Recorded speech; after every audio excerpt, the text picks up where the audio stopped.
Hey everybody, hope you're still enjoying I.O. Today I'm going to be chatting with Anil, who's the head of photos, and he showed us this really cool photo stuff during the keynote. So Anil, welcome to Coffee with a Googler. And thank you, Laurence. Great to be here. Now, one of the things that you were talking about was really taking control of your digital life, taking control of your photos. Absolutely. Can you tell us all about that? Yeah, for sure. It's really funny. I often say to people, it's 2015. Yep. We have cars that drive themselves. Yes, we do. We got drones delivering packages. Yes. But if I want to store, find my photos, share 20 of them with you, yep, it's the unsolved problem of our time. Yep. And so that's when we talk about taking back control of your digital lives, it's really about how we're sort of in this information overload. And we're, with photos, really trying to do what Gmail did for email. Okay. Really make it just easy for you to be able to not have to worry about your photos, have peace of mind that they're safely backed up and you can access them whenever you want. Make it really easy to be able to find that photo so you don't have to scroll forever and be able to make really great moments and then obviously be able to share them really easily. Sure. And it gives you this home for photos, right? So instead of some photos being on this device and I forgot to back these ones up and I've backed those ones up, that it's this one single repository where I can keep all my photos. Exactly, right? And we want to make it such that you can pick up any device and you can have access to all of your photos instantly there. You don't have to worry about, oh, is that one on my iPhone, or is that one on my Android, or is that one on my home computer? Right. You just have your entire life of memories on any device that you pick up and go into the Google Photos app. Now, one of the things you were showing today was just how easy it is to share these photos, and people don't need a different app to get into them or a permissions link. How does all that work? So we want to make sharing really easy. And I have this with my wife all the time. So, she takes a bunch of photos of the kids, I take a bunch of photos of the kids, and we're trying to exchange photos because we all want to hold on to them, we all want them together. Yep. And normally you have to share them in some way or with some app, and then you download, and then you re-upload. And so with Google Photos, we said, let's just make it really simple. So we make it so you can just sort of select all of the photos really easily, say grab a link, you can send that link to anyone, it's a really secure link. But anyone who has it can get access to the photos and see that content, and they can just tap one button and all of those photos and videos are immediately copied into their libraries. Nice, nice. Now, do they need to have a Google ID at least to be able to sign in to get that storage? And if they want to be able to copy those photos and videos into their library, then they need a Google Photos library, which means they just need a standard Google account. Sweet. But if they want to just view the content, so if I want to take the photos and I want to share them to my kids' grandparents, and I want them to be able to just access it, I don't have to worry about it. I can just send it over SMS even. They can click on the link and immediately they'll just see all the beautiful photos and videos. That's really cool. And now if I'm a Google Drive user, I can see all of this in my Google Drive, right? Exactly. And that's why we wanted to make sure between Drive and Photos, it doesn't matter which door you come into. Ultimately, it's your photos and videos. You should have them accessible in either place. So photos you put in Drive can show up in Photos, and photos that are in Google Photos are available to you in Google Drive. Right. And I have 15 gigabytes of storage in Drive, but I don't need to worry about all those gigabytes of pictures, right? Because it's unlimited. Yeah, well, so we have essentially two different ways that you can store content. If you care really deeply about the original bytes, you want to have the last bytes down to the very, very last ones, and you want to make sure that you can back up raw files that are 30 megapixel or 4K video, then we have our traditional plans where you can pay $10 a month for a terabyte, still some of the cheapest storage on the planet. You get 15 gigabytes for free across all your Google services, and that continues. But as we were talking to people and we realized the challenges in this sort of taking back control of your digital lives is we take so many photos and videos. And most mobile devices are less than 16 megapixels in terms of the cameras they take. Almost all the videos people are producing are 1080p.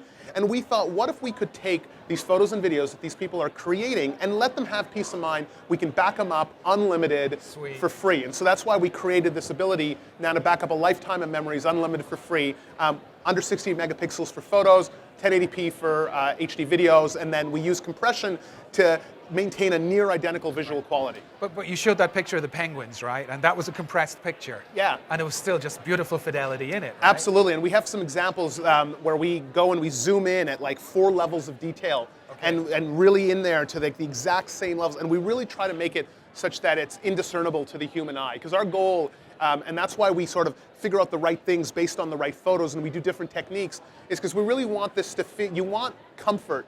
That if this is the only copy of that photo you have, we want you to feel incredibly comfortable and with peace of mind that you can always have access to that photo, and it's a good enough, high quality photo. You can print it, you can share it, and it's just like the memory that you remember and just like the photo you took. Yeah. Now, my daughter is in love with penguins. She absolutely loves penguins. And when I was like looking at that picture, I was thinking of her and I have to send her that picture. But she's one of these people, like, and I'm sure she's a teenager, and lots of teenagers that they'll take out their cell phone and they'll take picture, right? Absolutely. She'll take 10 selfies of herself, and then she'll like pick the right selfie, and then she doesn't like the others. And are we doing anything like, for that overwhelming amount of pictures? Yeah, I mean, we have just scratched the surface of all the things we need to do with photos. We're pretty excited about these 3 key ideas. We think there's more that we can do to help you easily and safely back up your life of memories. We think we want to make sure it's even easier to be able to find and organize. What you're describing is very much in that category about like, make it easy for me to hold on to just one of the 10. Right. And how about when I share with my wife, make it really easy for us to be able to put those photos in a single place. Like, there's a lot of really great opportunities here. Cool. And so we're just getting started in photos. We've got a lot to do. Oh, I mean, you've done so much, right? One thing really piqued my curiosity this morning. So you were showing this thing that had like faces of your relatives. Yeah. And you picked like your niece, I believe it was. And then it showed like pictures of her all the way down to a baby. Right. But how did it understand like that the baby is the same person, because the face is different, right? Yeah, so we auto-organize your library by the people, places, and things that matter. Okay. So in my particular case, it was very much my wife, my 2 kids, the mother-in-law, the father-in-law, the brothers and sisters, etc., friends. And in the case of the niece, what we do is we group faces that are similar, typically within a few years of an age group. So for example, in her case, we would have likely done something from when she was a baby to being very young, and then something in sort of her middle kind of toddler to 8, 9 years old, and then now when she's 10 to 15 years old.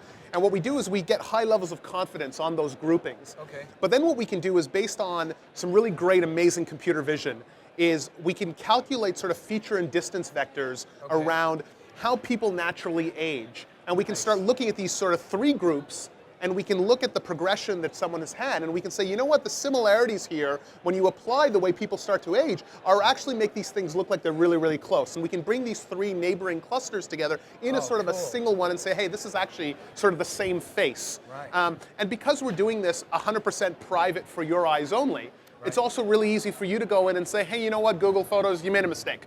These 4 people, that's a different baby.